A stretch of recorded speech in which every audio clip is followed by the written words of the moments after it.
Hi everybody, I'm Bree the Plant Lady, and as you might recall, back in February, my dear friend Dennis Niemeyer came and he brought a whole bunch of native trilliums. He did a video showing how to propagate them, and we got them all planted.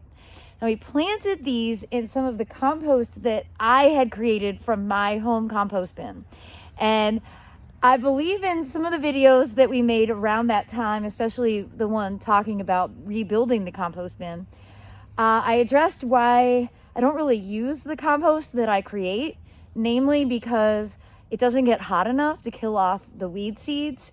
And I just wanted to show you behind the scenes of all the stuff that's germinating from the compost that I brought from my bin that is predominantly kitchen scraps, but also, you know, random things from the garden. I think you're gonna get a kick out of this. All right, bird's eye view. You can totally see the trilliums. That's this. These are blooming. I'm writing an article about growing native trilliums. And that's what prompted me to come out here. Oh, look, this trillium got pulled out of the ground. Oh, I bet it got washed. Push that back in. That done. Now, the compost in this area specifically, because the same day that we planted these, we were rebuilding the compost bin.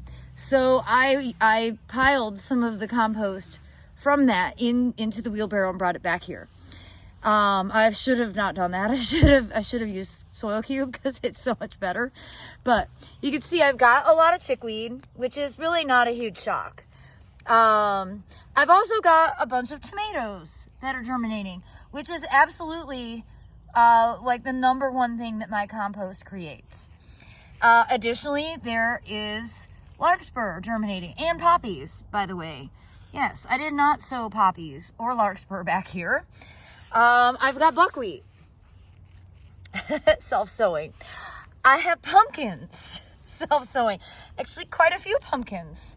Yeah, there's another one. I've got sunflowers right here. Actually, I have sunflowers all over the garden, everywhere that I put the compost at. I've got kale. I've also got mustard. I mean, not all of this is bad, don't get me wrong.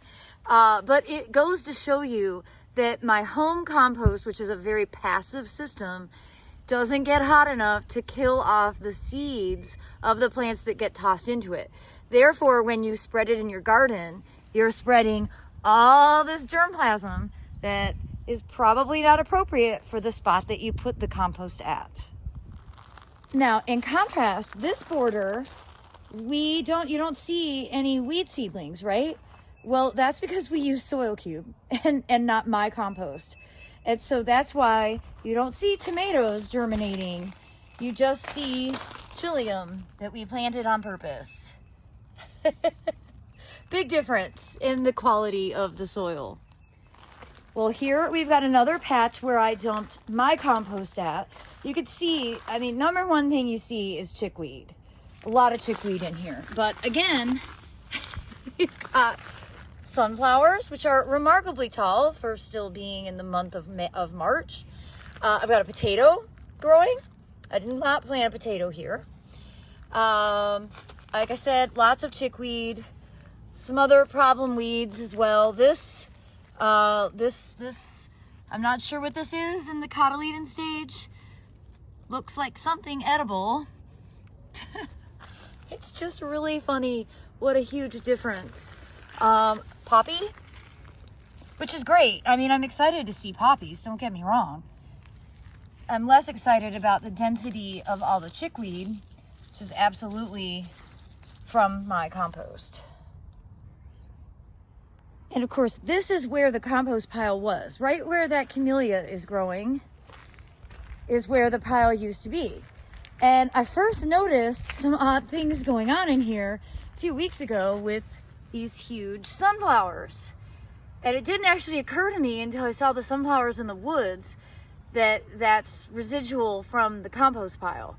Of course, you can still see, you know, lots of chickweed as well, but, you know, more larkspur, lots of poppies germinating, some rogue mustard, You know, and it's not that it's all bad. It's not that at all. It's just to prove the point that my home compost style, which is, this is just the new version of it, where we just toss stuff into a pile and it slowly decomposes over time. It isn't the right cycle for being able to make your compost weed free. And most home gardeners compost in a passive style, meaning the result isn't necessarily the ideal thing for you to include in your garden space, because you're going to be spreading a lot of unwanted seedlings. I never want to discourage people from composting, but I do think it's important as a home gardener to show this kind of fairly normal method and why it doesn't really work as effectively for creating compost that you grow in. I'm not going to stop composting. I'm just explaining to you why I don't use it and why instead I choose to use Soil Cube, because Soil Cube is actually composted in a very active manner. Those piles are turned on a regular basis. They are heated to over 160 degrees, so there aren't any weed seeds.